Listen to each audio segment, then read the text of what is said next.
All right, good evening. I'd like to call to order the meeting of the Student Services Committee here in the Blair Building this evening at 6. It's May 7th. Have we verified that the meeting is properly posted? Yes, it was. Excellent, thank you. Our first order of business would be the opportunity for public comment. Do we have anyone that was? Okay, we do not. All right.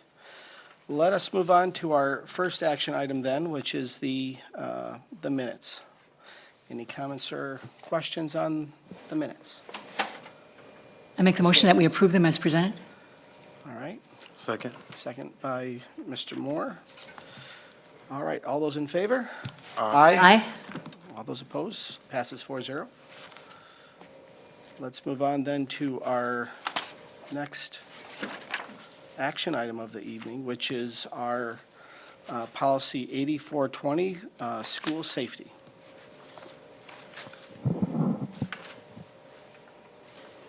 Good evening. Last month, we discussed this policy briefly. As we discussed it, we had brought forward just the recommendations that were recommended from Neola that you see here in green. We went through those with more detail. At that time, we did decide to pause and not take any further action because the policy that is referenced in here, 8310, was still being discussed and was not approved at that time at the policy committee. So we paused our conversation. Since then, the policy committee, Dr. Siebert, have discussed policy 8310 and have approved that.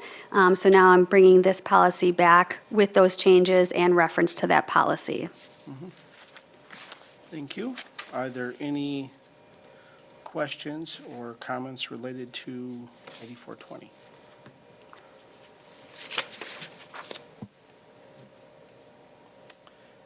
If not, I'd be looking for a motion to approve. I motion to approve the update to Board Policy 8420, school safety, as recommended. Second.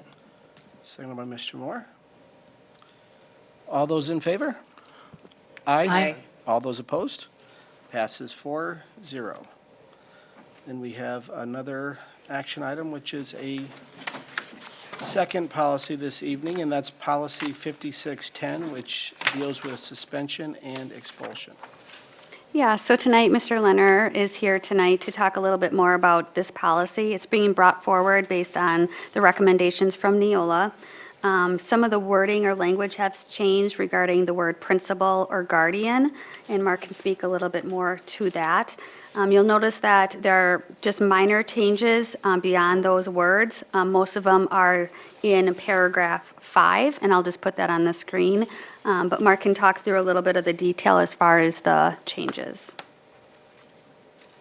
Thank you. The primary change that we're looking at is the term administrator rather than building principal. We have a number of different administrators in our buildings. They're not all designated as a principal, so that would give the opportunity for an assistant principal, for example, to take part in the appeal process. And then the other portion deals with the removal of the term guardian. That is because the term parent is larger in scope and would cover guardians as well.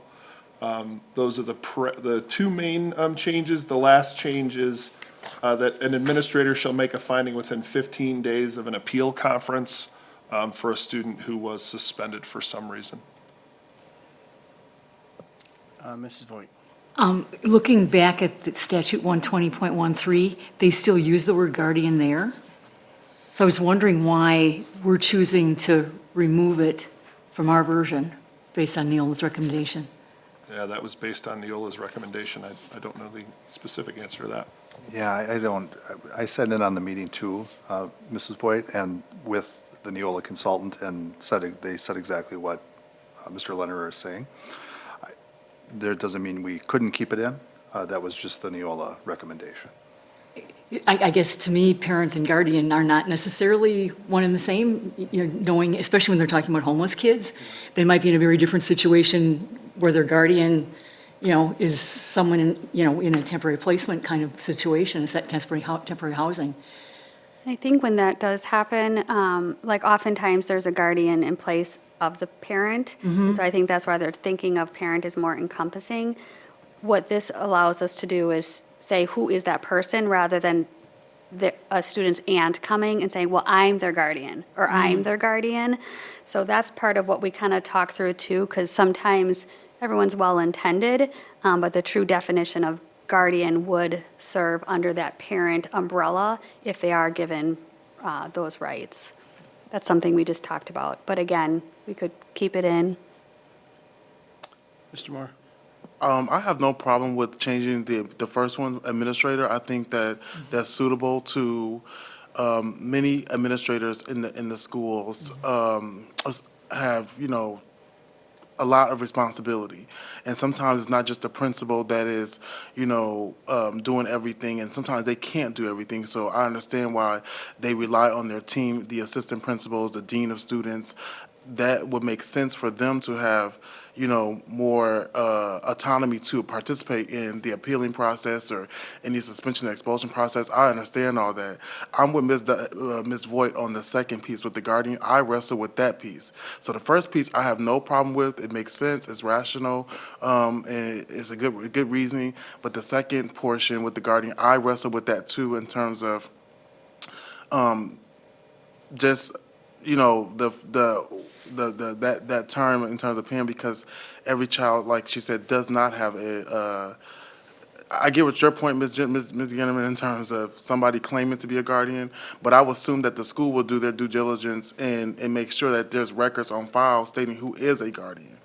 Because sometimes it's not necessarily the parent. It could be the aunt as the legal guardian. But that's why I would hope that the administrators in the building or whoever is responsible, whether it's the school student service coordinator or whoever the student records coordinator or parent coordinator, whoever that role is in the school, they would know based on the documents that the student has in the records on who is the guardian. It could be mom, it could be aunt, it could be uncle, it could be older brother, I don't know. So just kind of, that's where I'm wrestling with the second piece at.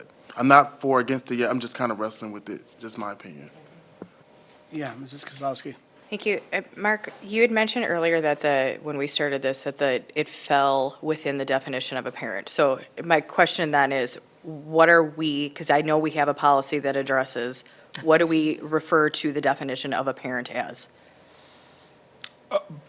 Custodial parent, biological parent. I mean, it depends on the specific circumstances. So, you know, for example, when you have a student that's registered, they would provide us with a birth So certificate. I just want to clarify.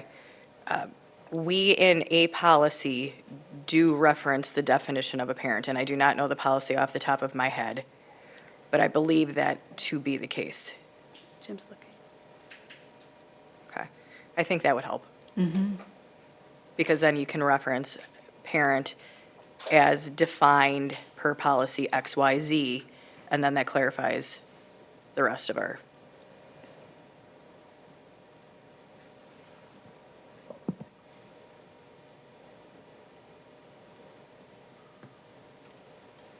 We're looking right now to see, just really quickly, if we can grab that. Are there some similar changes that we've seen in maybe policy as well, that this word is being changed, the definition is being changed? I don't recall any from last couple, meetings or. I don't have any that I'm bringing forward that have a similar change off the top of my head. I mean, oftentimes we'll have like the school board to the board, or, those types of, minor changes. But I haven't been seeing this like on policy after policy repeatedly. Just curious if Neola is going to start recommending this on a number of things. I'm not sure. We won't have the same discussion come up.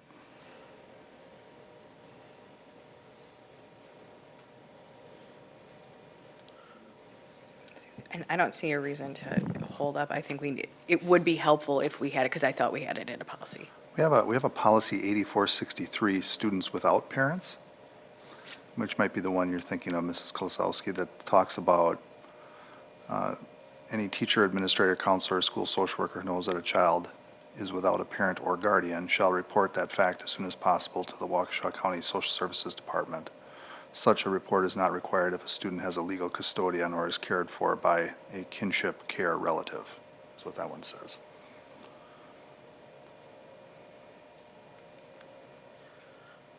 I Yeah, think- go ahead, Ms.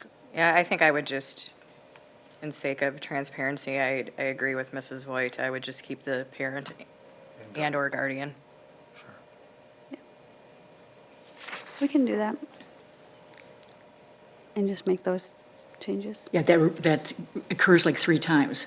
Right at the beginning of the 5th paragraph, it says just the parent, Yep. and we add or guardian there.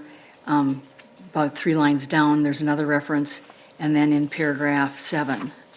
there's Also a- on the second page, there's several, they're in pink. So what we would just do, if the group feels comfortable, we could move forward with the approval without the guardian changes. So then what we would do is each spot where it says guardian and it's strucken through, we would just undo that. And then every other change, though, would be in the policy if we're comfortable with that. Otherwise, we can pause for discussion and make those edits and come back at the next meeting. It's really up to you. That change is not that big to make in 24 hours, just to, yeah, No. undo the edit. Julie will be here tomorrow, so no. For sure. Go ahead, Mrs. Voigt. So I would recommend then that we leave the or guardian in. And then there's one other change that was brought to my attention by one of the citizens in the community about the word expungement. And again, referencing original Wisconsin statute 120.13, instead of saying that you're just going to delete it, they say that the school's records shall be expunged. And that would indicate, it's going away, it's not there for anybody to see that, there was a change of heart. It's gone. It's like more of a legal concept to make sure that that is destroyed, made non-existent, unavailable for public record type of thing. Rather than if we would just say we're going to, delete it, that's not necessarily taking it out, taking it off the kid's record per se in terms of, the existence of that, what they felt was inappropriate suspension.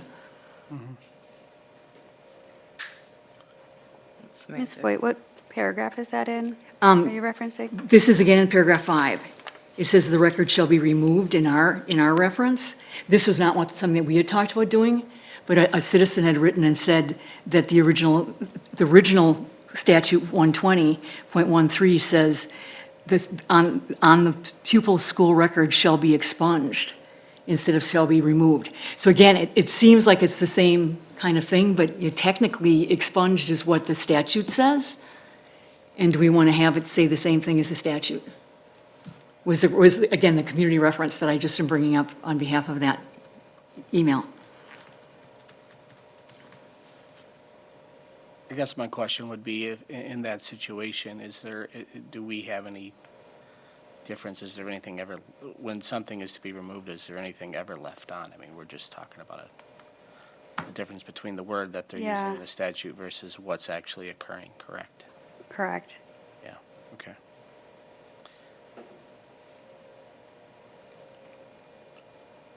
I think that's probably what the spirit of the question was. I don't know that makes us more compliant. I, again, have no reason to really hold up the approval based on our actual practice. Mrs. Voigt, if this helps, the term expunged is used in policy 5611, which reads, this conference shall serve as the opportunity for the student to respond to the charges against him or her if the administrator finds that the student was suspended unfairly or unjustly, or that the student suffered undue consequences as a result of the suspension. The student's record shall be expunged.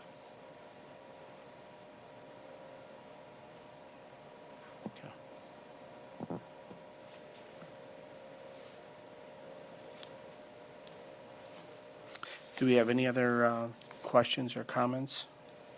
I think we're all comfortable moving forward with leaving the change in on the guardian end of it for now. So I'd be looking for a motion for approval.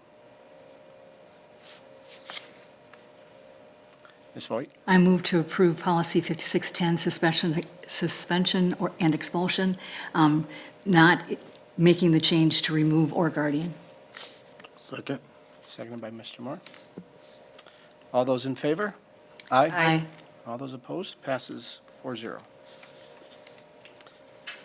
All right, so let's move on to our discussion and information items for the evening. Our one and only will be the role of the school resource officer. So this, tonight, we've been doing a series called The Role Of, where we brought forward information about different roles in student services. Tonight, Mr. Leonard will be sharing a little bit more about the role of a school resource officer. Oftentimes, we know they're in the buildings, but we're just not sure what they do and what their job looks like. We are so very grateful for every one of them in our buildings, but also our true partnership with the Waukesha Police Department, whether it be our school resource officers or our day-to-day partnership. We are just so very thankful for them, and we're excited to highlight just what we have going on in our schools with the school resource officers. We have, of course, many brave officers in the Waukesha Police Department, but Officer Ernst stepped forward and decided to be brave in terms of public speaking. So for that, I thank him. As a former speech teacher, I know how challenging that can be. So he is here today to talk about his role as a school resource officer, where he is currently at Waukesha North. Correct. So thanks for having me this evening. I'm happy to be here and represent my fellow SROs who will see their happy, smiling faces here in just a moment on the PowerPoint. So, yeah, like Mr. Leonard said, my main kind of task and purpose, I guess, here this evening, just to give a very broad level overview of what is a school resource officer and exactly what it is that we do now on a day-to-day basis. Obviously, that can vary quite greatly, but the National Association of School Resource Officers, that's like the leading organization nationwide, and I think actually the worldwide, they do a pretty good job of explaining and encapsulating all of that, so I'm just going to briefly touch on some of those things. So first, what is a school resource officer, right? This is directly from the NA SRO, which all of us SROs have to go through this week-long training, and then there's like additional trainings each year after that they put on. So a school resource officer is a carefully selected, specifically trained, and properly equipped law enforcement officer with sworn authority, trained in school-based law enforcement and crisis response, and assigned by an employing law enforcement agency to work collaboratively with one or more schools using community-oriented policing. So a lot of words, right? A lot of like lingo in there. They'll kind of break down exactly what that means in the next few slides here. So they do a really good job. It's a triad, right? There's kind of a bunch of different hats that we wear, and really what it comes down to is three main areas of expertise or responsibilities that we partake in. One, which is the first and foremost, right, we're all police officers, we're all law enforcement officers. That's our primary role, is to make sure that, school safety is number one. Next is counselor/mentor, and then also teacher. And then we'll kind of break those down in the next few slides.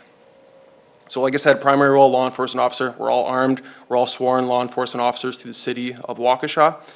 So there's that visible presence within the schools.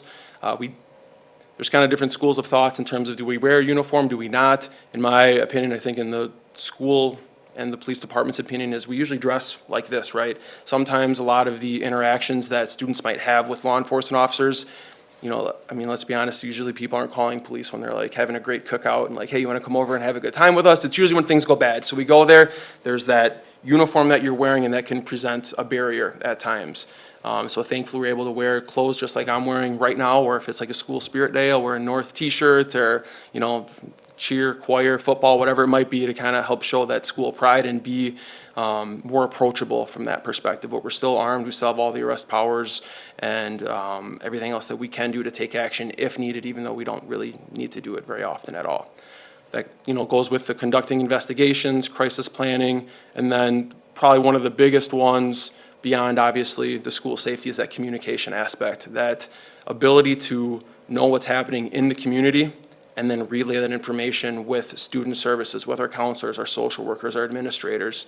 I don't want to say every weekend, but just this weekend, for example, I get an email on my phone, hey, can you confirm this maybe not so great thing happened in the community with one of our students? Can you kind of give us some insight to it?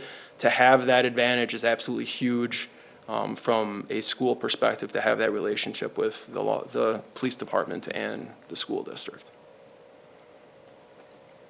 Next is counselor/mentor. Now, obviously, I'm not actually a counselor, not trained in that specific area, but we are trained in crisis response. We are trained in crisis mitigation and dealing with students that are maybe dysregulated, going through mental health issues. All those wide variety of things that law enforcement officers deal with on a daily basis are the same things that we're dealing with in our own little microcosm of a community, which is our schools. We're dealing with that every day, so we are especially trained in a lot of those areas, and this is probably where the vast majority of our time is actually spent. This is my third year at Waukesha North, and they kind of give me a hard time sometimes, as I am like the counselor at times, like, because you have such a good relationship with the kids. There's just a revolving door coming in your office all the time, every day, just wanting to chat about something that happened at home, something that's happened in the school, or maybe just to chat about, whatever it might be. To have that additional adult that's trusted in the building speaks volumes, and a lot of us do fill that role, and we enjoy that role as well. So it's probably the most time consuming one, but in a good way. And then lastly is educator. We are asked to go into the rooms and speak about whether it's drug awareness, school safety, violence, sexual harassment, bullying, all of those things. We're more than happy to pop in the classrooms and talk about it. If we're walking the halls, sometimes we'll say, hey, come in, I'm just happen to be talking about fill in the blank. Can you come in and give us your insight or your perspective on it, coming from a different lens or a different view? So that's kind of our last, role that we do. We're not in the classrooms every single day by any means, but we do have our times where teachers reach out to us, usually like health class or something like that, to talk about certain topics that'd be beneficial. Or the criminal justice classes, we're in there a few times a year as well, talking about that side of things. So really, what does all that mean, right? It means we're wear different hats at different times, whether it's counselor, law enforcement officer, or educator. Some of our specific skills, certified drug recognition expert. We do have one of those currently working. That's Officer Edwards. He is the SRO at West High School, so we lean on him. What that means, in I guess very layman's terms, is he's specially trained. He can do a wide variety above and beyond like our standard OWI test that we would do to determine if somebody's impaired. We're all trained in that, and that can include drugs, and it does include alcohol. He can take that to a whole nother level and kind of figure out and pinpoint maybe what specific class of drugs this person might be impaired by. So that's a very unique skill that Officer Edwards has that is certainly beneficial at times. Threat assessment, we all do annual trainings on that. Standard response protocol. What that means is that's our secure, our hold, our lockdown, evacuate, shelter. We're all very, very well versed in that and participate in those drills and help run those regularly in conjunction with the schools as well. Standard unification, that falls under that same standard response protocol. And then auto child safety, critical incident communications, those are just kind of a few of the special skills that a lot of us are trained in that we utilize in the schools.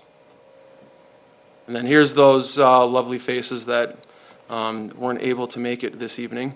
So you got myself at North. I'm in my third year. Out of four, we're assigned for a 4-year run when we apply and get this position. Officer Michelle Enderly, she's at Les Paul. She is also in her third year.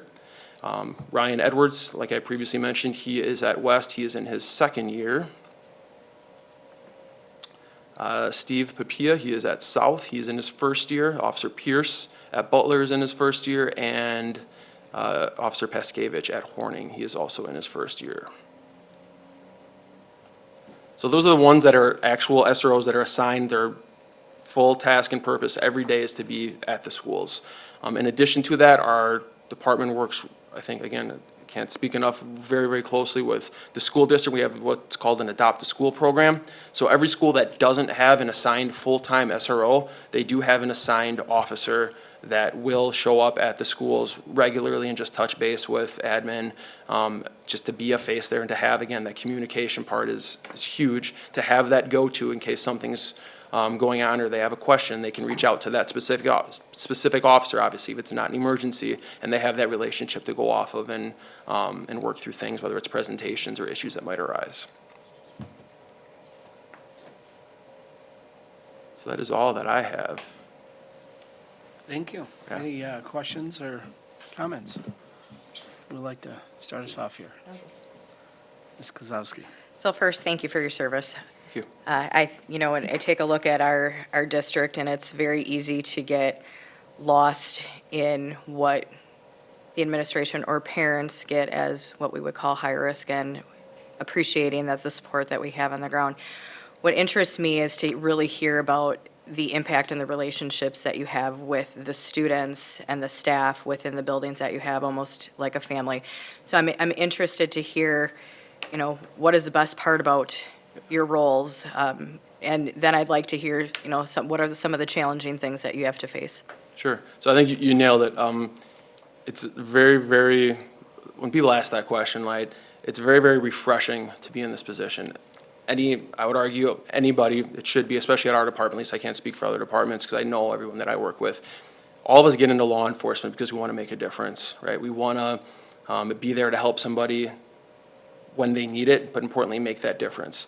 And I'm not saying that we can't do that on a daily level in patrol, but kind of the example that I usually use is, from a patrol perspective, we respond to, let's use a domestic, for an example. We'll respond to a domestic, and unfortunately, we're just a Band-Aid. We go there, we do our best to make sure that the people that are involved with it are safe and can be removed if they need to be, or try to come to at least like a resolution, whether it's mediation or if we have to make an arrest, things like that. We're a Band-Aid. Odds of me seeing that victim or that child or that whoever it might be again is pretty slim. And if you did develop like some sort of rapport or relationship with that person, odds are you're not going to really have any sort of follow through. The awesome part about in the schools is every single day I get follow through with the kids that are going through something. So again, that's the good things, that's the not so good things, that's the bad things, that's all of that. To have that put in perspective of why you got into law enforcement, to really make that difference and have that follow through is, I can't speak enough to. We call this position the best kept secret in the police department, because it really is. Anybody who's ever been in this will 100% tell you, I've been in the drug unit, I'm on the SWAT team, I've done patrol, I've done all 3 shifts. I've been very fortunate in my career so far to do a lot of really cool things. And so have other SROs, and everyone will tell you that the SRO is absolutely the best position because of kind of those things that I talked about. And then in terms of the challenging side, again, the school community is exactly a microcosm of the actual community that we're in. So the same challenges that we might have from like a patrol perspective or a police officer perspective is really just the same, but at much, much lesser level. Sometimes I joke about like what's a really big deal in the schools is like coming from like the patrol side, it's like, yeah, this isn't, we can handle this. We can get through this based on some of the other things that we've had to go through and deal with before.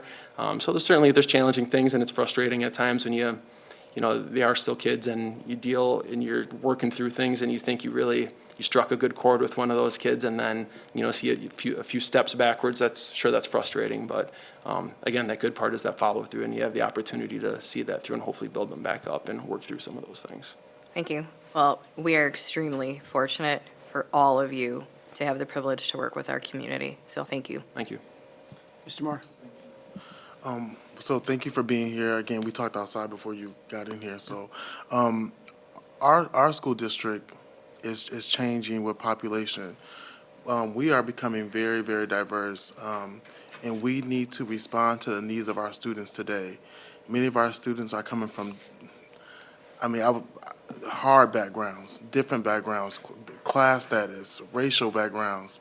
Waukesha is becoming more diverse, and I think that our community has to, and our district needs to respond to the students we have today. It's not the 1990s, if that makes sense. And with that being said, I think you said something very profound to that when you spoke about the school counselor role. Many of our students are having a lot of mental health issues, dysregulation daily, especially at the secondary level. I've talked to different secondary teachers and principals, did some visits myself, and I noticed that's one of the things that they've kept talking about was mental health crisis, or students having mental health breakdowns, or going through mental health issues, mental health, mental health, mental health. So what is some of the, I guess one of the things you talked about is the crisis planning, the mitigation, the risk management, behavior management. What are some of the things you can give an example of what that looks like with your role, kind of working with that school counselor or that school psychologist or school social worker, helping those students in those crises at that time? Sure. So I think number one is that kind of the relationship that I talked about. I can't tell you how many kids have been in my office or other offices that might be dysregulated, that are going through something, that might have mental health issues that you're dealing with. To have that relationship with that student ahead of time is huge. And oftentimes, more times than not, we've already, by we, either a counselor or an administrator or myself, one of us, right? Odds are one of us has developed a really good relationship with that student. So be able to talk to them as, a person and not just, the principal to the student or a counselor to the student. It's like, hey, we've talked before, we've talked through this, you're aware of this. We work through those things as they come in. From a hypothetical, perspective, it's tough to talk about, a specific mental health issue that student might be dealing with and how we actually work through that. But I think the biggest thing is that relationship with the counselors, with the administrators, and then also, again, with those students to work through whatever dysregulation or acute crisis that they might be working through to come to a good resolution. Thank you. Ms. Voigt? You had mentioned the 4-year run. Can you give us a little idea about what the application process is? How do you go from, being a street cop to getting into the classroom, into the schools? So there's a minimum number of years that you have to even be eligible to apply for the school resource officer position. I believe it's 3 years. Most of us have much more beyond that. Usually because the brand new officers, they look at the school resource officer like, I don't want to do that. That's boring. And they think it's again, you want to be out in the streets, and you want to be having fun and doing all those things that young officers enjoy doing. But anyways, it's 3 years is the minimum, and then you have to apply for it. Once you apply, you have to have your supervisor's recommendation. So based on the number of applicants, which is often a lot, because again, this is a very coveted position for sure. Then they say, okay, cool, you've been accepted to move to the next round, and then there's an interview process that you have that consists of both members of the school district as well as members of the police department. So it's a panel interview, usually lasts, half hour, 45 minutes, maybe longer depending. I don't really remember, it's probably about 45 minutes or so. And they go through a bunch of questions, they score you, they rate you, and then based on your supervisor recommendation, how well you did in the interview, as well as your background. So they go back, through all of your files and everything like that. And then also fit, right? I mean, based on the school that you might be going to or just your general demeanor and attitude and perspective and all those things are important as well. And then they make a decision based on all that information. So when the 4-year run is done, can you get back in the pool after a few years off, or is there a one and You done? can, and many of us do apply for it again. But our department, for me, unfortunately, or at least the former ones, they try to give other officers the ability and the opportunity to be in this position if they haven't had that before. Because again, it's a great position. You're working, by yourself in sense of go to patrol, you got your backup, you got this, you have your supervisors, you have all that stuff. You're doing your own thing at the school. So there's a lot of good experience from that side of things, but you are allowed to apply again. I think only one time have they allowed an officer to have it a second time though, so. Thank you. Much to the chagrin of us former, or soon to be, but former SROs that wanted to have the opportunity again, so. So I have a question. I want you to end it with a positive. You've given us a lot of good positives that already, and one of my questions is, so as an officer observing within the schools, and maybe even within the community and things you hear from other officers, other SROs, what are some of the, I don't want to say necessarily negative trends, but what are some of the things that are going on in the community and maybe even in the schools that we as a board should, maybe a concern even that we should be looking toward, or what's happening, and then finish that up, of course, maybe something more specific with what's going well. And Sure, that's a good one. I can say, just off the top of my head, one of the more recent trends, and it certainly isn't just in our community or in our school district, it's definitely nationwide based on, I'm even doing my own research, try to come up with something, is vaping. That's the percentage, whether it's, so there's two different kinds of like vaping, right? There's nicotine vaping, and then there's the ones that contain THC.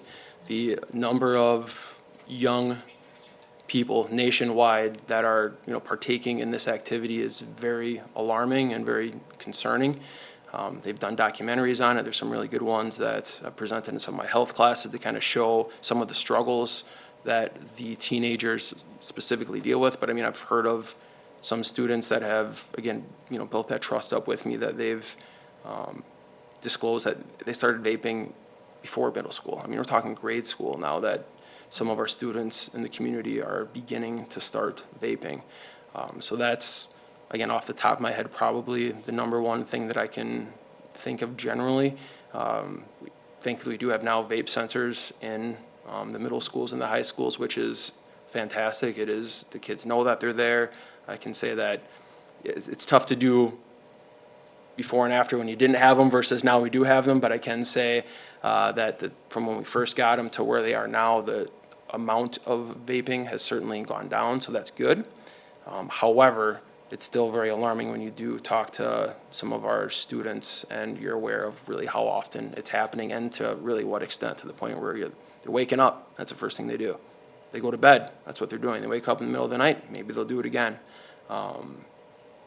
Yeah, so that's from like the trend side, something that we see as a problem that we're doing our best to come up with different solutions and ideas to kind of work through that, and resources for really not just the kids, the parents, because they're the ones that have to help their child because they're severely addicted to these things. This isn't, one vape sometimes is the equivalent of like 3 packs of cigarettes, for perspective. So they're very, very strong and very, very addictive. So that's something that we're dealing with. Do you see, is it an access thing? Is it just that that's the new thing to do? It's the easiest for kids to do? Is it access to, So- all the new dispensaries and all that's going on? Yep, access is one part of it. And again, this is maybe more of a subjective, but talking to a lot of the students that are really good about sharing some of their perspective with me is, it isn't like I want to be a cool thing. It is, I'm doing it because I'm cool. It's there, so I'll try it. And then, okay, then I'll try it again. And then I'll try it again. And now, before you know it, I really like that feeling. And then they're addicted to it and they can't quit. Like, they truly can't. They don't know how. It's a very difficult thing to work through with the families and the kids. But yeah, accessibility is certainly one of it. One thing of it, we do, as a police department, do tobacco compliance checks. So that's one thing that, we do on our end to help try to negate some of the sale of that. But you can also just buy it online, or you have older siblings. And if you know someone that's, of age that's able to purchase it and they buy them in bulk, they can sell it to somebody else and make a couple bucks here and there. They're everywhere, and you guys can drive around and see all of the smoke shops that are popping up, and there's a reason for that. Yeah. Go ahead, Mr. Moore. I just want to say thank you, Mr. Zenobia, and thank you for that comment as well. Diana and I, Ms. Voigt and I, are been school teachers, and so we talk about some of the stuff that, and both of us, we still have teacher friends that are telling us the same thing you're saying in terms of what they're seeing, and that's why I started the comment off earlier that we are having a lot of challenges. It's not just a school district of Waukesha thing. This is, if we don't understand, our children coming to schools today are dealt with we're having some challenges more than we ever had before. These are things that, when we first started teaching, like, what? Like, this is unheard of. But now it's becoming normal. It's becoming a big concern. And so that's why we're grateful that you're there with your colleagues as well. I just think that, and maybe you would agree with me on this, that I think that we have to really understand the challenges that is coming our way, not only as a district, just as students, the new way of school, the school in this time, in day and age. I'm still in my 20s, but things have definitely changed even further from when I was in school with drugs and alcohol and, like I said, chronic mental health problems. And lots of dysregulation. And a lot of those students are using these things to cope because they're having a lot of hard times in today's society with technology, with social media, with all those things that's at their fingertips. And so I think that that's very vital, that we really need to not stray away from that. We really need to understand that these are some challenges that we need to see coming our way.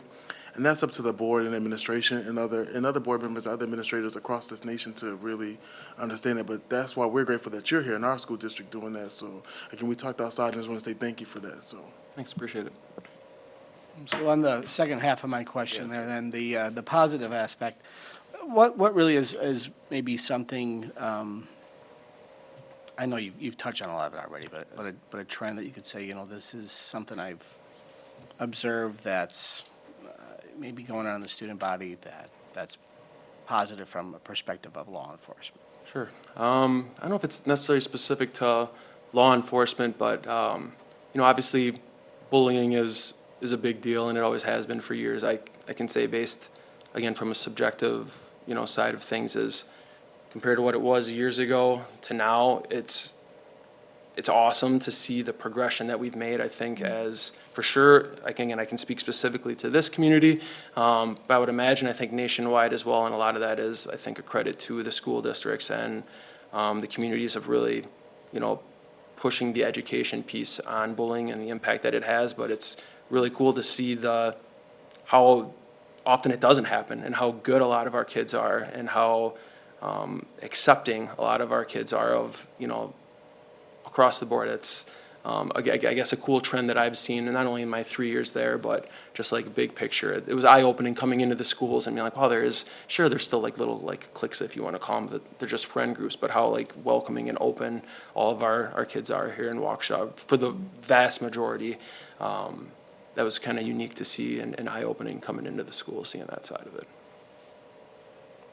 That's a great report. Still work to be done, obviously, but I mean, it was cool to see, I guess, coming in. Any other questions or comments? Well, we thank you very much for coming. Well, thanks for having me. Very much appreciate the service that you provide and the other officers. Thank you. Greatly appreciate it. Thanks. Very much. All right.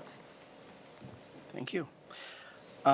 We are then moving on to our last point of business, which would be any recommendations for future meetings. Ms. Voigt, go I ahead. just have a question. Do we have any other rollouts, still in the works? Yes, we have a few others coming. We didn't have student services meeting last month, so we skipped a month. So we are probably going to have one in June, and we're already planning one for August or September of next year. We want to do related service providers, special ed teachers. There's just so many that we just haven't gotten to them all. We thought this one was timely with the end of the school year and that sort of thing, but we'll be bringing one more forward each month, and I think we can talk about if we want to continue this once we get through all the roles, but it's been a nice positive piece that's been helpful, I think, just for people outside of student services to better understand what does that person do and how is that different. So next month, I believe, don't quote me on this, but I think it's special ed teacher and then related services. But yes, we have the next couple coming, more of the role of series, so. Excellent. Thank you. Thank you. Well, that will conclude our meeting for this evening. Thank you all for being here. Awesome. Thank you.